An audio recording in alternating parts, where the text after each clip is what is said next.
Espanha consegue um resgate sem plano de austeridade. E depois, a seguir, tem uma notícia que é Dublin, a Irlanda, quer a revisão. E Portugal? Porquê é que nós andamos tristes? Porquê é que nós temos que sofrer? Porquê é que nós temos que estar angustiados? Porque realmente nós não temos culpa. Nós não temos culpa. Nós não somos quem criou o problema do BPN, nós não somos quem criou o problema das parcerias público-privadas e incutiram no povo português, e posso dizer, nós, a totalidade dos portugueses, que tem... A totalidade não tanto. Não, alguns têm responsabilidade. Alguns têm responsabilidade, mas nós incutimos essa responsabilidade. E nós não temos essa responsabilidade. Quando vocês chegam, e eu tenho apoio social às pessoas, e as pessoas chegam-nos a nós, que com 200 euros, com 300 euros às vezes de reforma, dizem, nós temos culpa. Culpa de quê? Mas você fez alguma coisa para ter culpa?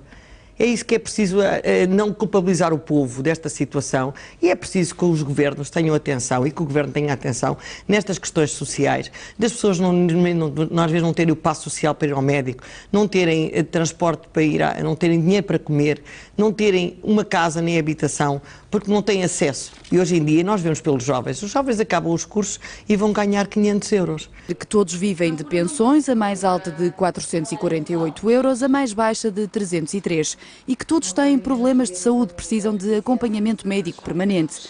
Mas a lei é clara e não admite exceções. O cálculo do rendimento é igual à soma do rendimento bruto do agregado familiar, a dividir apenas pelo casal. A lei é assim, a lei deles é esta. Diz que a lei deles que é esta, mais nada. Portanto, não há exceções. Não há exceções, é a lei deles. É a tal coisa que eles dizem, esse poelho, custa o que custar, morra quem morrer. É assim a lei. E as pessoas diziam, bom, o nosso país precisava disto, precisava destes sacrifícios e tal. Este era mais ou menos o tom. Ou seja, as pessoas convenceram-se intimamente, porque houve uma gigantesca operação de propaganda muito bem conduzida em Portugal, a que Sócrates deu o flanco na fase final. Deu o flanco e ajudou. Não sei se ajudou, mas deu o flanco. O governo Sócrates estava numa fase de completa desacreditação, já ninguém acreditava muito naquilo, e portanto houve uma gigantesca operação com comentadores, com economistas, peritos e tal, e somos o único país intervencionado onde isso foi quase pedido numa espécie de delírio coletivo, como um pedido, e foi reconhecido como um pedido de ajuda. Na altura, o que toda a gente dizia era que nós íamos ser ajudados pela Troika. Enquanto em Espanha, o próprio Rajoy chama aquilo os homens de negro, não é uma coisa boa. Enquanto a Irlanda viu com grave ceticismo a sua intervenção, enquanto a Grécia se rebelou contra essa intervenção, nós acorremos para a Nossa Senhora de Fátima da intervenção e dissemos sim, venham ajudar-nos e tal, porque as pessoas se convenceram, porque não percebem muito destas matérias, e os jornalistas ajudaram a isto, de que nós íamos ser ajudados por um grupo de senhores que vinha cá, como disse o Primeiro-Ministro, pôr a casa em ordem. Eu gosto muito deste pôr a casa em ordem, porque isto soa-me sempre um bocado a Salazar, não é?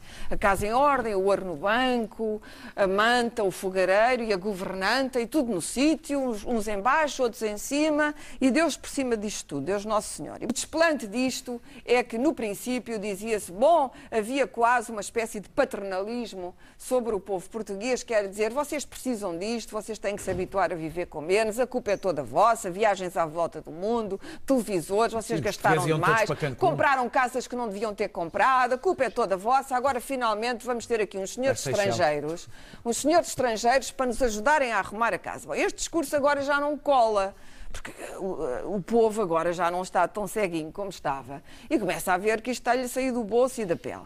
E, portanto, já veio o Primeiro-Ministro, este Primeiro-Ministro é o mesmo que chamou o quê? Mariquinhas ao povo português? Piegas. Eram os piegas, eram os tipos que não estavam habituados a cuidados hospitalares, a educação grátis, etc. Não pode ser. E passou de piegas a tenha paciência. Tenha paciência é o que nós dizemos àqueles pobres que estão na rua, aos quais não intencionamos atirar moeda nenhuma, porque isto está mal, e nós dizemos, olha, mas Melinha, tenha paciência. Neste Portugal submisso e complacente que a paciência dos portugueses vai continuar a ser testada nos próximos anos perante o aumento do peso da dívida pública e as crescentes taxas de juro. Por isso, há que ter paciência e ser paciente.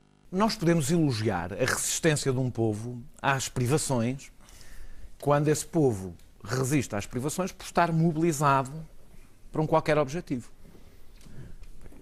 é motivo de elogio, por exemplo, a resistência dos ingleses, por exemplo, durante a Segunda Guerra, às várias privações, mobilizados no objetivo de ganhar a guerra. O que o Primeiro-Ministro elogia, porque é óbvio que os portugueses não estão mobilizados, é evidente, acho que salta à vista, estão zangados, estão o contrário de mobilizados. O que o Primeiro-Ministro elogia... E a sondagem, não é? Não, é a passividade. É isso que o Primeiro-Ministro está a elogiar. Portanto, eu não acho que as declarações não são graves, é uma boa síntese. São reveladoras.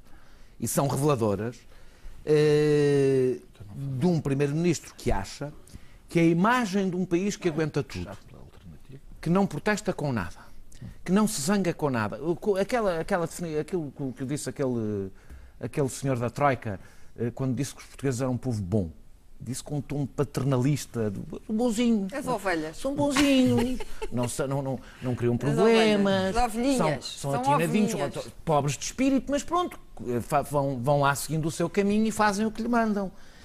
E isto é que me custa, que alguém considere que isto é motivo de elogio e de orgulho. Não é? Se há coisa, independentemente, eu não vou estar a bater nos portugueses, aliás, porque estou incluído. Mas se há também coisa... és uma pessoa boa. Também sou uma boa pessoa. Estás assim com um aspecto mais cirísico. Mais cirísico. Mas se há coisa que eu acho... bonzinho, Daniel. Que eu sinto hoje um pouco vexado e humilhado, é exatamente pela passividade do povo a que eu pertenço. É uma coisa que me vexa, que me humilha. Eu olho para, já vamos lá, mas olho para a Espanha, olho para a Grécia, olho para outros povos. Independentemente de estarem bem ou estarem mal, não estão piores por reagirem.